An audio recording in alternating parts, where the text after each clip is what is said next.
Rice गाजी मोहम्मद हजरत बहाउद्दीन ज़करिया रहमतुल्लाह अलैह के खुलफा में से थे। रईसाना ठाट बाट रखने के बावजूद इन्होंने दरवेशाना जिंदगी बसर की और अपनी दीनी तालीम भी हासिल की। रिफाही कामों में बड़ी दिलचस्पी लेते और मुख्तलिफ इलाकों में मसाजिद भी तामीर की। इन्हीं मसाजिद में से एक बोंग वाली मस्जिद भी है। बोंग मस्जिद पाकिस्तान के सूबा पंजाब में जिला रहीम यारहान के गाँव बोंग में वाक़या है। ये मस्जिद सादिकाबाद से 28 किलोमीटर के फासले पर है। रईस साहब ने ये मस्जिद अपने खानदानी महलनुमा घर के करीब ही तामीर की है। इस मस्जिद का कोई बाकायदा नक्शा नहीं बनाया गया, बल्कि रईस साहिब के जहन में एक हाका था जिसके मुताबिक इस मस्जिद की तामीर शुरू की गई, जिसके लिए मटेरियल इटली, ऑस्ट्रिया, हंगरी और बहुत से दूसरे ममालिक से मंगवाया गया, जिसमें संग मरमर, संग सुरख और संग खारा, संग स्याह और संग सुरमई शामिल है, जिसे काटने और तराशने के लिए सैकड़ों माहिरीन को मुलाजिम रखा गया। चूँकि उस जमाने में सादिकाबाद से बोंग तक पुख्ता सड़क नहीं थी और न ही नक्ल हमल के मुनासिब जराए मौजूद थे, तो इसलिए भारी तामीरात सामान को सादिकाबाद के रेलवे स्टेशन से बोंग तक बैलगाड़ियों और ऊंट गाड़ियों वगैरह पर लाया गया।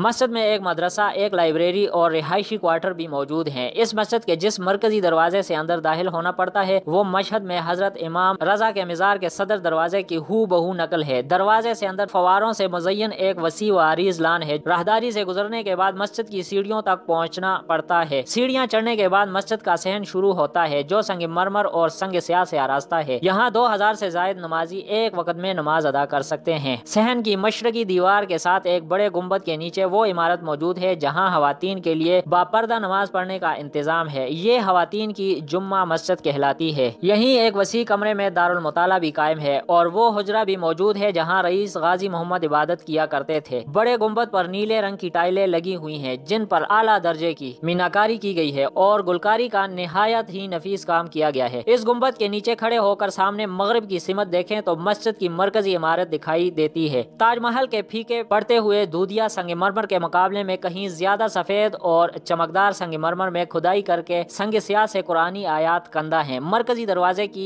मेहराब के अंदर इंतहाई नफासत के साथ सीप को तराश कर संगमरमर में आयातुल कुर्सी तहरीर की गई है। तमाम दरवाजे हाथी दांत के नफीस और बारीक काम से मुज़य्यन हैं। मस्जिद के बरामदे में तकरीबन 500 नमाजी नमाज अदा कर सकते हैं। ये बरामदा 18 सतूनों पर खड़ा है। ये सतून फर्श से लेकर 8 फीट की बुलंदी तक ओनेक्स से बना हुआ है और दिलचस्प बात यह है कि 8 फीट बुलंद और तकरीबन 1.5 फीट चौड़ा हर सतून ओनेक्स के एक ही टुकड़े को तराश कर बनाया गया है। और ये देखकर मजीद हैरत होने लगती है कि तमाम सतून कम बेश एक ही रंग और एक ही जैसे कुदरती रंगों पर मुश्तमिल है। गोया इनकी तलाश और इंतहा पर बहुत मेहनत और दौलत खर्च की गई है।